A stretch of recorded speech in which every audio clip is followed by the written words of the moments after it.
Hello, Lakshmi's kitchen and ക്രിയേഷൻസിലേക്ക് എല്ലാവർക്കും സ്വാഗതം. ഇന്ന് നമ്മൾ ഉണ്ടാക്കാൻ പോകുന്നത് ഈസി ആയിട്ടുള്ള ഒരു ലഞ്ച് ബോക്സ് റെസിപ്പിയാണ് കേർഡ് റൈസ്. കേർഡ് റൈസ് ഇഷ്ടമില്ലാത്തവരായിട്ട് ആരും തന്നെ കാണില്ല. അപ്പോൾ എങ്ങനെയാണ് പെട്ടെന്ന് നമുക്ക് കേർഡ് റൈസ് ഉണ്ടാക്കാൻ പറ്റുന്നതെന്ന് നമുക്ക് നോക്കാം. അതിനായിട്ടുള്ള ഇൻഗ്രീഡിയൻസ് ആദ്യം തന്നെ വേണ്ടത് 1 കപ്പ് അരിയാണ്. 1 കപ്പ് സോണ മസൂരി അരിയാണ് ഞാനിവിടെ എടുത്തിരിക്കുന്നത്. ഏത് കപ്പാണോ അരി എടുത്ത് അതേ കപ്പിൽ 1 കപ്പ് ഹോൾ ഫാറ്റ് മിൽക്കാണ് വേണ്ടത്. ഇനി സെയിം മെഷർമെൻറ്റ് കപ്പിൽ 1 കപ്പ് കട്ട തൈര് കൂടി വേണം. പിന്നീട് വേണ്ടത് വളരെ ചെറുതായിട്ട് മുറിച്ച ചെറിയ ചുമന്നുള്ളിയാണ് 2 ടേബിൾ സ്പൂൺ. നന്നായിട്ട് കുഞ്ഞായിട്ട് മുറിച്ച ഇഞ്ചി 1 ടേബിൾ സ്പൂൺ. അതോടൊപ്പം ചെറുതായി മുറിച്ച പച്ചമുളക് 2 എണ്ണം. എരിവനുസരിച്ച് നമുക്കിത് കൂട്ടുകയോ കുറയ്ക്കുകയൊക്കെ ചെയ്യാം.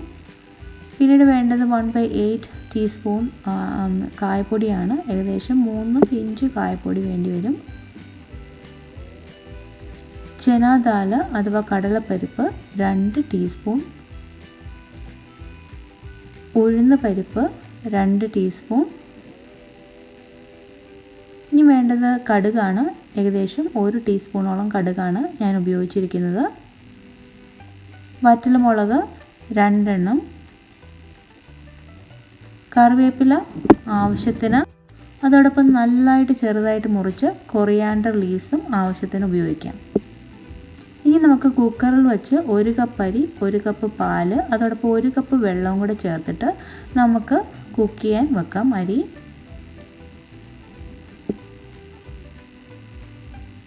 വളരെയധികം എളുപ്പമാണ്, നമുക്ക് ഓർത്തിരിക്കാൻ. 1:1:1 റേഷ്യോ ആണ്.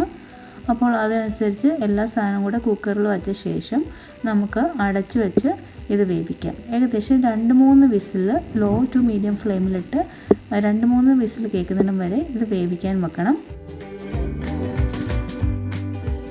നമ്മളുടെ റൈസൊക്കെ വെന്ത് വന്നിട്ടുണ്ട്. ഇത് തണുക്കാൻ അനുവദിക്കാം. നന്നായിട്ട് നമുക്കൊന്ന് ഉടച്ചു കൊടുക്കേണ്ടതുണ്ട്. അപ്പോൾ നമുക്ക് ഈ ചോറ് അധികം വെന്ത് പോയാൽ കുഴപ്പമൊന്നുമില്ല. നല്ലതായിട്ട് വെന്തിരിക്കുമ്പോഴാണ് നല്ല ടേസ്റ്റ് നമ്മുടെ തൈര് സാധനത്തിന്.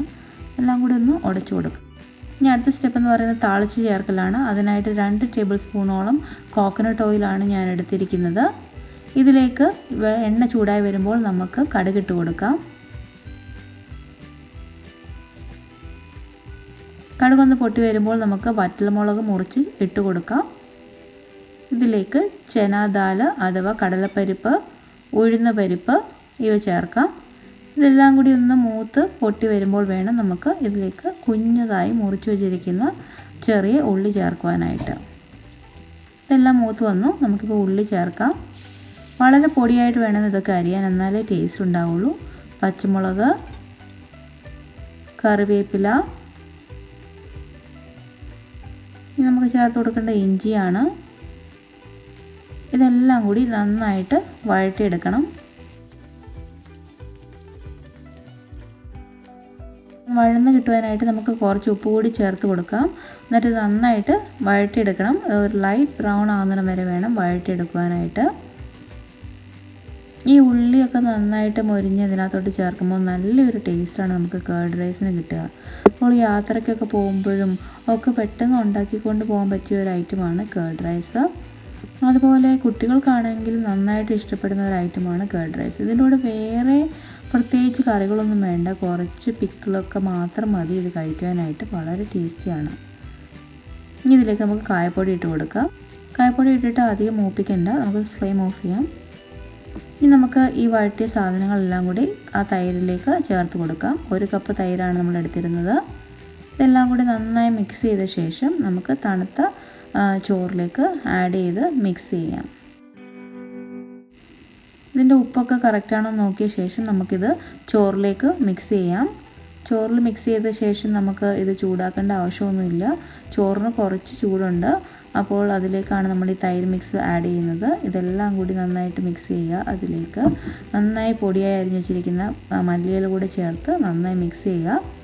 നമ്മളുടെ കേർഡ് റൈസ് ഇവിടെ റെഡി ആയിട്ടുണ്ട്. വളരെ ടേസ്റ്റി ആയിട്ടുള്ള ഈ കേർഡ് റൈസ് എല്ലാവരും ട്രൈ ചെയ്ത് നോക്കുക. ഇതിൽ പാല് ചേർക്കുന്നതുകൊണ്ട് ഈ കേർഡ് റൈസിന് നല്ലൊരു ടേസ്റ്റാണ് വരുന്നത്.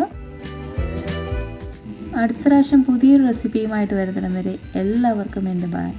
Stay positive and be happy. Thank you for watching my channel. നിങ്ങളുടെ എല്ലാവരുടെയും സപ്പോർട്ടിനും സ്നേഹത്തിനും വളരെയധികം നന്ദിയുണ്ട്.